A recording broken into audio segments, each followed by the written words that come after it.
What's up, everybody? I'm back with another video game review, and today I am reviewing Super Monkey Ball 2. Yes, the second one, not the first one, the second one. This one was released on the GameCube. I don't exactly remember the year it came out at. That will be in the title of the video, as it always is.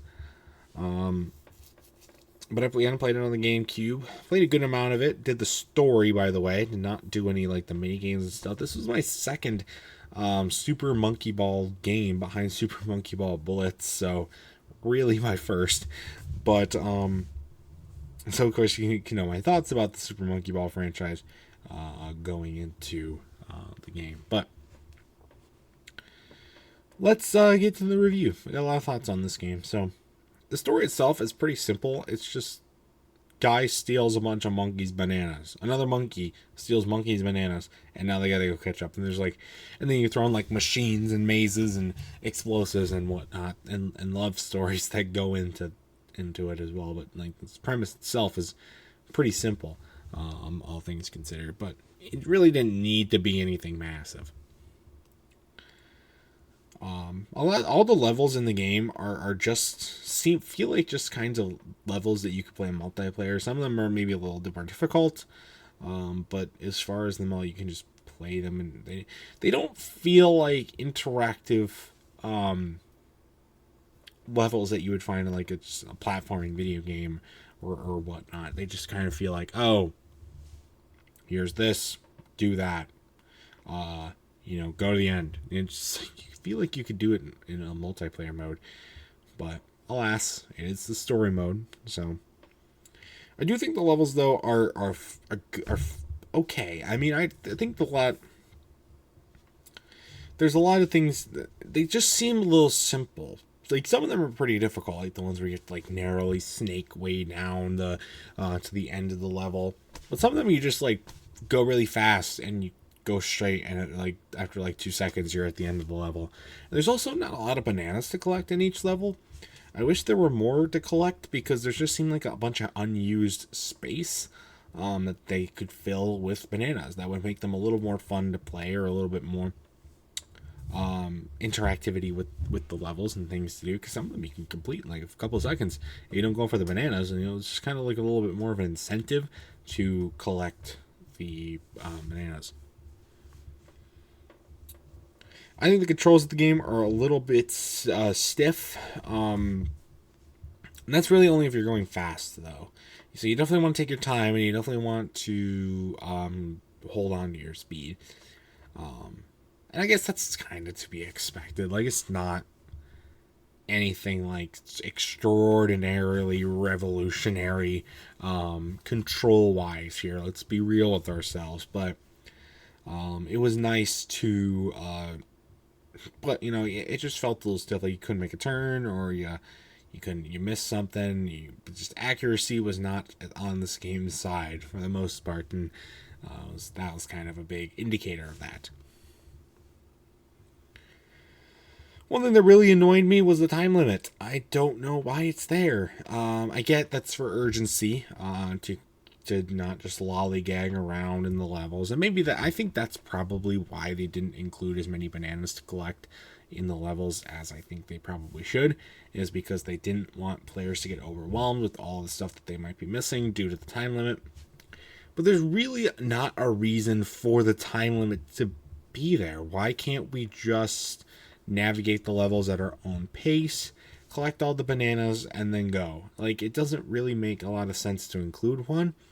There's no sense of urgency as far as like anything chasing you in the level, or like something like the world collapsing in on itself during the level, as you would see in like Majora's Mask or the original Pikmin. It doesn't. There's no reason for a time limit. Why is there one? It just makes no sense. And it's really annoying too, because it just makes you feel rushed for no reason whatsoever. I think the music is really, really good. It's not like anything extraordinary, like I said, but it was fun to listen to, and really, really nice. So I really, really, really think it was good. Some of these characters give me nightmare fuel, though. Mainly the baboon. Is that his name? Baboon? Boon Bad? I don't know. The baboon. The main enemy of the game. He creeps me the fuck out with some of the ways he just moves his head and moves his mouth. He does not feel like a living object. He feels like an animatronic. And it's just creepy. Crazily creepy. I don't like it at all. No, I don't. I do not like it, but... and some of the monkeys themselves, too, are just a little weird with some of their movements. Not all of them. I guess it just depends on what they're wearing and also, like, what kind of movements they're doing. But, they just... Ooh, no. I did not want to do that. Did not. Some of the... Maybe gave me an incentive to look away for some of the cutscenes. Let's be honest here. Speaking of the cutscenes, why are they're kind of weird. Like, there was many points where I'd be playing the game and I get to a cutscene, and the music that was playing for the first part would just cut out for the rest of it for no reason.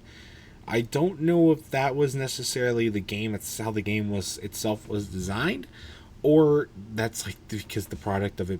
The GameCube, or a little bit of both. Or like the disc or something like that. I don't know, but it was just weird. Why did they just like cut out? And it wouldn't be so weird, but when it cuts out, you just get like this weird monotonous feel of ambiance, and it's just the most awkward and weird feeling that you will get playing a video game like this. It's just. And it really just like, what the hell's going on now? Somebody dying? Like, it just doesn't make any sense. So the music is very important to be there. Kind of need it to be there throughout the whole thing, okay? And going back, I think some of the levels, again, are pretty challenging. Some of them are super easy. Some of them are get your mind going about like amazing. And a lot of the other... puzzle solving skills.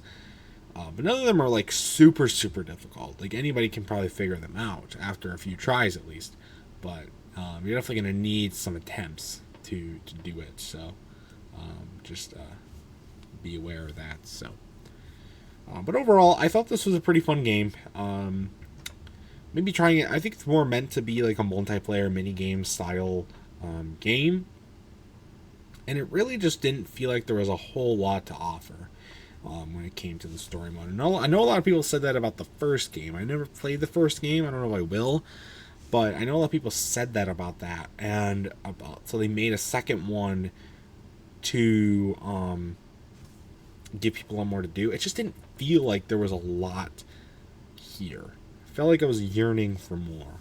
But what there was... I thought was fun, and it was a fun little experience to play. So, for my final score of Super Monkey Ball 2, I'm probably going to give it an 8 out of 10. I thought it was a good game. Just wish for a little bit more, some technical, just a few nitpicking upgrades here and there, and maybe a little bit more, take away the time limit, and maybe add a little bit more bananas to collect in each level. I think that would be good. So. That's going to do it for this game review. If you've ever played Super Monkey Ball 2 or Super Monkey Ball 1, for that matter, I'd like to know your thoughts about them in the comment section down below. And that's going to do it for this video as well. Stay tuned for much more amazing content, including more video game reviews and other awesome stuff. Until next time, I will see you guys later. Goodbye.